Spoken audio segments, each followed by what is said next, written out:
Le pape François n'est plus, il a rendu l'âme ce lundi matin à Rome à l'âge de 88 ans. Plusieurs réactions ont surgi à l'annonce de son décès. La veille de sa mort, le souverain pontife a adressé un message de paix au peuple africain en général et congolais en particulier. Les rebelles du 1-23 se sont retirés des hauts plateaux de Calais et dans le sud Kivu. Cependant, ces derniers sont accusés d'avoir commis des actes de pillage lors de leur passage.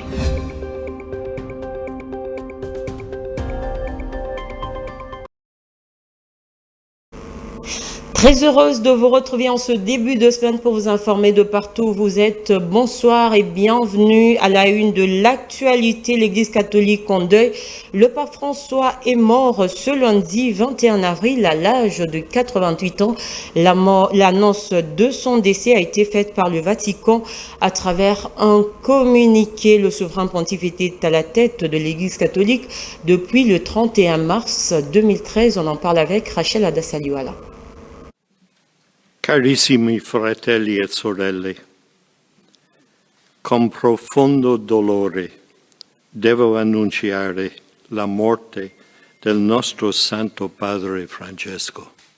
Le pape François est décédé ce lundi à l'âge de 88 ans, a annoncé le Vatican dans un communiqué. Le souverain pontife s'est éteint paisiblement au sein du Vatican, entouré de ses proches collaborateurs, selon les Saint-Sièges. Une messe de requiem est prévue dans les prochains jours à la basilique Saint-Pierre, en présence de nombreux chefs d'État et fidèles venus du monde entier pour lui rendre hommage. Né Giorgio Mario Bergoglio. En Argentine, le pape François avait été élu en mars 2013, devenant le premier pape originaire d'Amérique latine. Son pontificat a été marqué par un style pastoral résolument tourné vers les plus pauvres, une volonté de réforme de la curie romaine et un engagement constant pour la paix et la justice sociale, notamment sur les continents africains. En février 2023, il a effectué une visite historique en République démocratique du Congo. À Kinshasa, plus de 80 000 fidèles s'étaient rassemblés au stade des Martyrs pour une messe solennelle. Lors de cette visite, il avait vigoureusement dénoncé les tribalismes, la corruption et les violences armées dans l'est du pays, appelant les jeunes Congolais à devenir des artisans de paix. Le Vatican n'a pas encore précisé la date du prochain conclave au cours duquel les cardinaux électeurs désigneront les successeurs du pape François. La mort du pape François a suscité des réactions de partout dans le monde, de l'Afrique, de l'Europe, de l'Amérique, de l'Asie et du Moyen-Orient. Plusieurs chefs d'État et institutions ont rendu des hommages au souverain pontife ce lundi 21 avril 2025. Regardez. En ce lundi triste pour l'Église catholique à l'annonce de la mort du pape François, plusieurs chefs d'État, du gouvernement et des institutions de l'Afrique, de l'Amérique, de l'Asie, de l'Europe et du Moyen-Orient l'ont rendu un vibrant hommage. Le pape François, pasteur universel, a marqué les mondes par sa simplicité, sa proximité avec le plus vulnérable et son appel incessant à la fraternité entre peuples. Message du président de la République démocratique du Congo, Félix-Antoine Tshisekedi Tshilombo, dans son pays et les plus grands États catholique d'Afrique. Repose en paix, pape François, que Dieu les bénisse ainsi que tous ceux qui l'ont aimé. Message du président américain Donald Trump. Tout au long de son pontificat, il a contribué activement au développement des dialogues entre les églises orthodoxes russes et catholiques romaines, ainsi qu'à une interaction constructive entre Russie et les Saint-Sièges. Message du président russe Vladimir Poutine. Il a su donner de l'espoir, soulager la souffrance par la prière et favoriser l'unité. Il a prié pour la paix en Ukraine et pour les Ukrainiens. Message de Volodymyr Zelensky, président ukrainien. Malgré des différences qui semblent mineures aujourd'hui, avoir pu le connaître dans sa gentillesse et sa sagesse a été pour moi un véritable honneur. Message de Javier Milei, président argentin. De Buenos Aires à Rome, le pape François voulait que l'Église apporte la joie et l'espoir aux plus pauvres, qu'elle unisse les hommes entre eux et avec la nature. Puisse cette espérance ressusciter sans cesse au-delà de lui. Emmanuel Macron, président français. La Commission de l'Union africaine a salué l'engagement du pape François sur les continents africains en amplifiant les voix de ceux qui n'en ont pas, en défendant la paix et la réconciliation et en se montrant solidaire de ceux touchés par les conflits et la pauvreté. Le Conseil de l'Europe a salué la clarté morale inébranlable du pape François. Retirez vos mains de la RDC, retirez vos mains de l'Afrique, cessez d'étouffer l'Afrique. Elle n'est pas une mine à exploiter ni une terre à dévaliser. Le message fort du pape François lors de son séjour à Kinshasa, en République démocratique du Congo en janvier 2023. Un souvenir immense resté gravé dans la mémoire collective congolaise. Suivez plutôt cet extrait du discours du souverain pontife. Je suis ici pour vous étreindre et vous rappeler que vous avez une valeur inestimable, que l'Église et le pape ont confiance en vous, qu'ils croient en votre avenir, un avenir qui soit entre vos mains et dans lequel vous méritiez de déverser vos dons d'intelligence, de sagacité et d'assiduité. Courage, frères et sœurs congolais, relève-toi. Il est tragique que ces lieux, et plus généralement le continent africain, souffrent encore de diverses formes d'exploitation. Après les colonialismes politiques, un colonialisme économique tout aussi asservissant s'est déchaîné. Ce pays, largement pillé, ne parvient donc pas à profiter suffisamment de ces immenses ressources. On en est arrivé au paradoxe que les fruits de sa terre le rendent étranger à ses habitants. Le poison de la cupidité a ensanglanté ces diamants. C'est un drame devant lequel le monde économiquement plus avancé ferme souvent les yeux, les oreilles et la bouche. Mais ce pays et ce continent méritent d'être respectés et écoutés. Ils méritent espace et attention. Retirez vos mains de la République démocratique du Congo. Retirez vos mains de l'Afrique. Cessez d'étouffer l'Afrique. Elle n'est pas une mine à exploiter, ni une terre à dévaliser. Que l'Afrique soit protagoniste de son destin. Et pour clore ce chapitre, la veille de sa mort, lors de la célébration des fêtes de Pâques, le pape François, déjà très affaibli, a, dans son discours, dénoncé les situations dramatiques dans le monde. Le souverain pontife a prié pour que le Christ ressuscité apporte la paix et le réconfort aux peuples africains victimes des violations et des conflits, en particulier la République démocratique du Congo et le Soudan. Rachel Adasaliouala, encore une fois de plus. La paix, rien que la paix, c'est le message donné par l'évêque de Goma, ville occupée par l'armée rwandaise et ses supplétifs de l'AFC M23. Monseigneur Willy Ngumbi Ngengele l'a souligné dans son homélie, dit lors de la célébration pascale. C'est la paix définitive au Congo. Lors de la bénédiction Urbi Orbi de Pâques 2025, le pape François a, dans son discours, lu par son proche collaborateur, dénoncé plusieurs situations dramatiques dans le monde. Je suis proche des souffrances des chrétiens de Palestine et d'Israël.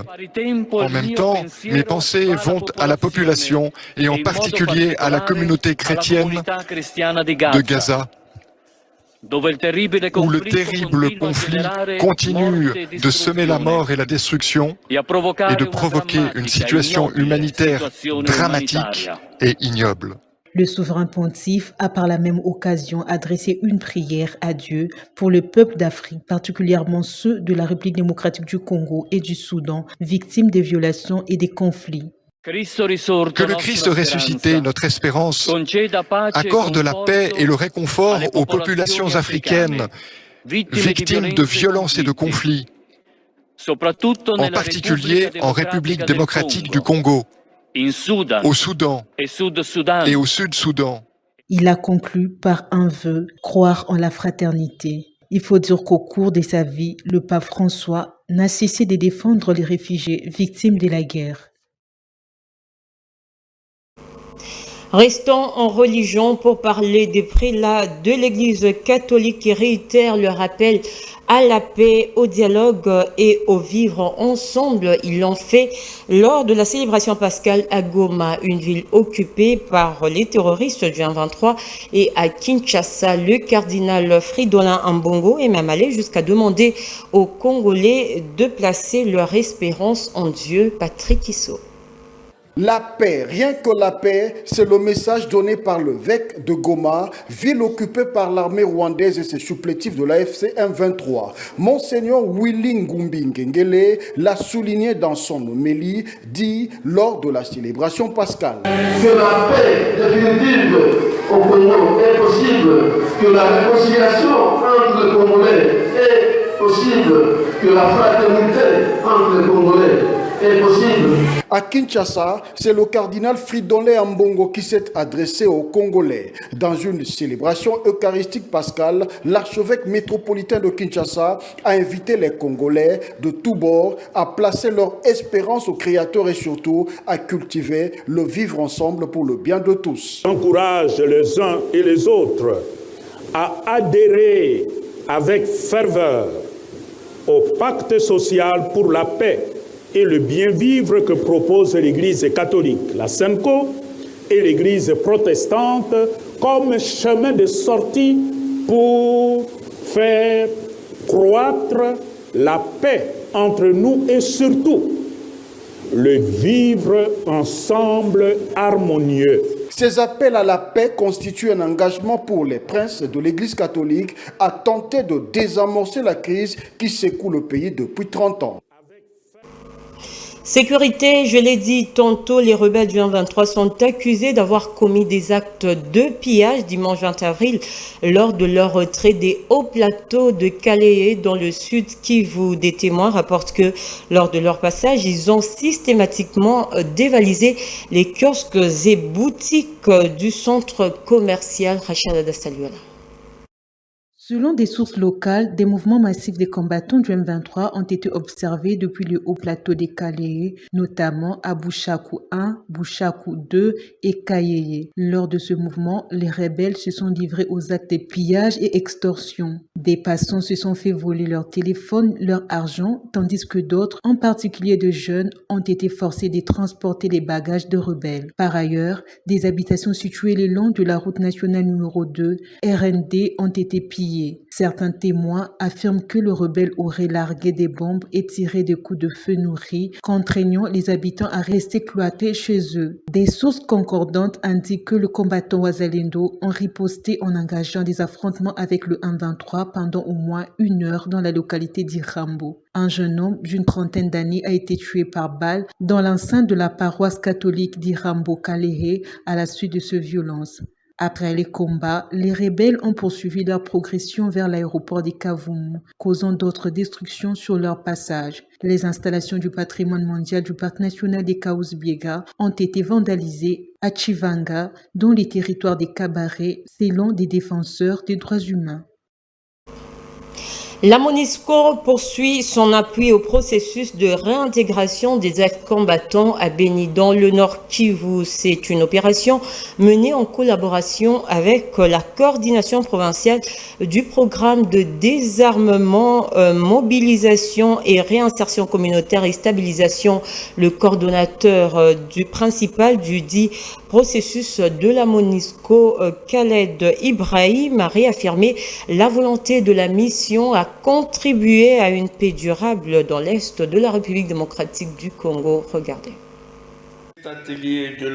La MONUSCO, c'est un partenaire stratégique du gouvernement. Le DDR, c'est la deuxième activité prioritaire du mandat de la MONUSCO.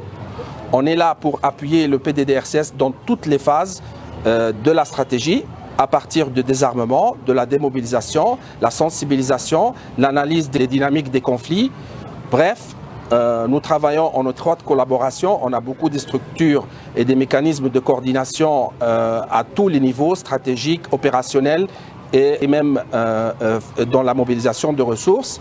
Et assurez-vous que nous n'allons pas lâcher cette partie parce que pour nous, c'est une composante essentielle pour la paix et la stabilisation dans l'Est de la RDC.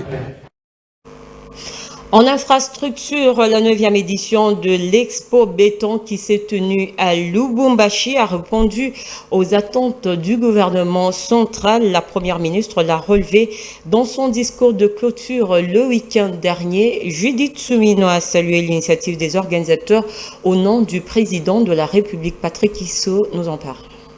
À la clôture de la 9e édition de l'Expo Béton, la première ministre a salué l'orientation donnée à celle-ci. Elle est centrée sur les corridors stratégiques du sud du pays, notamment celui de Lobito. Ce corridor est présenté comme un vecteur essentiel de croissance.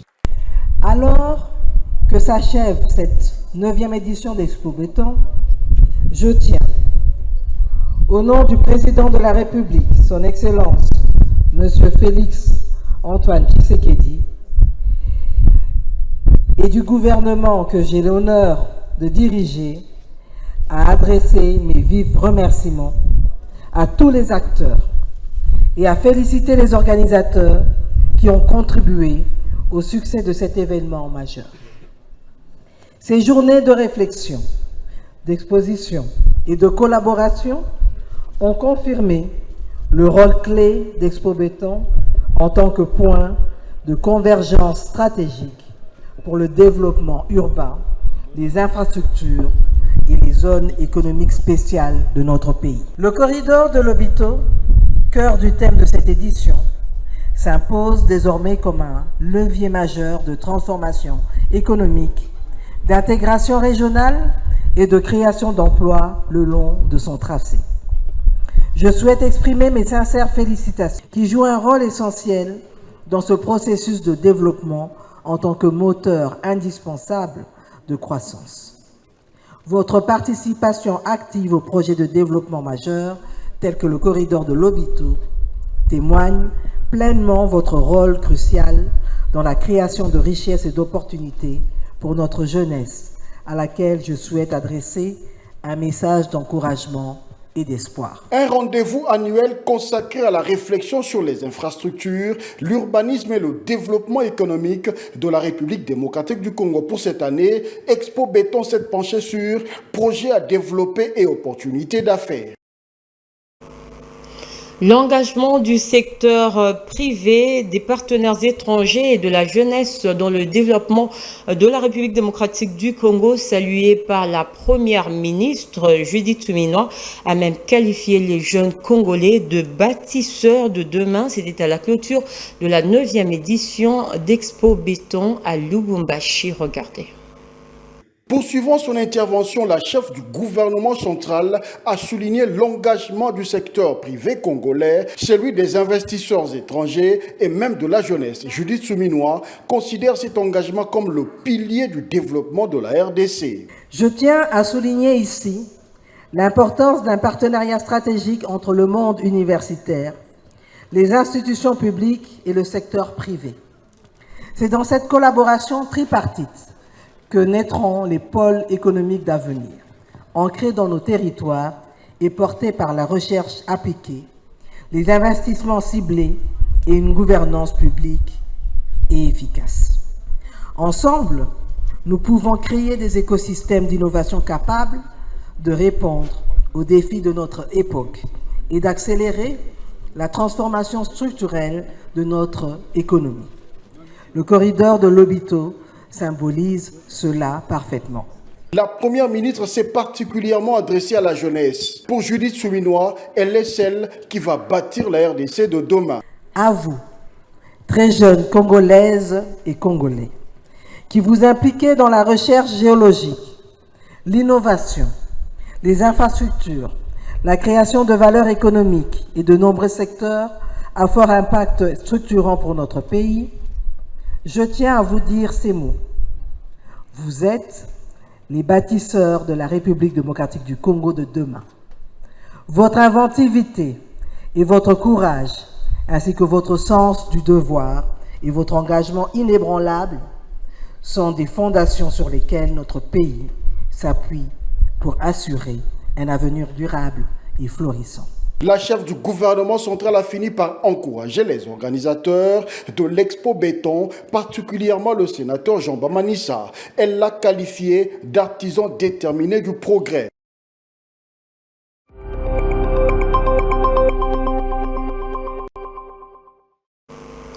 En dehors de nos frontières, pour terminer, Téhéran et Washington entrevoient la tenue d'un troisième cycle de négociations le 26 avril prochain à Oman, dans la péninsule arabique. Les discussions porteront sur le programme nucléaire iranien. Regardez. Les pourparlers de samedi dernier à Rome ont fait bouger les lignes, selon le chef de la diplomatie de l'Iran, un pays qui n'entretient plus de relations diplomatiques avec les États-Unis depuis 1980. Cette fois-ci, nous sommes parvenus à une meilleure compréhension de certains principes et objectifs. En fin de compte, il a été convenu que les pourparlers se poursuivraient et que nous passerions à l'étape suivante, à savoir le début des réunions d'experts. À partir de mercredi, des réunions techniques au niveau des experts débuteront à Oman.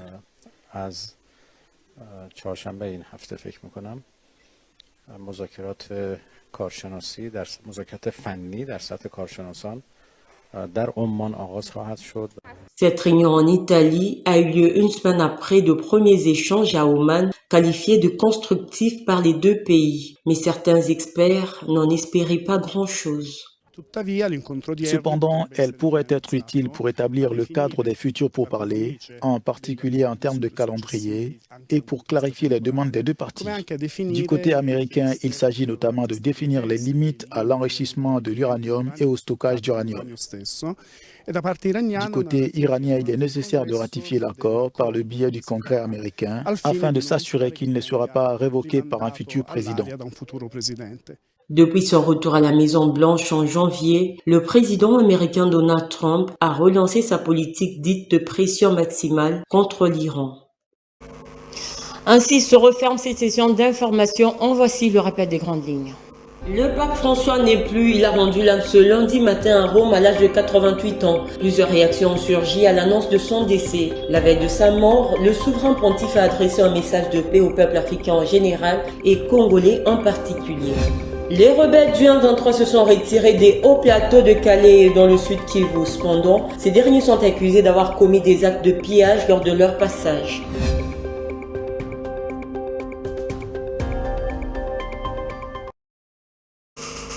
Ce journal est complètement terminé. Merci de nous avoir suivis. Nous vous souhaitons de passer un excellent début de semaine en compagnie de la chaîne du Repos. Portez-vous bien.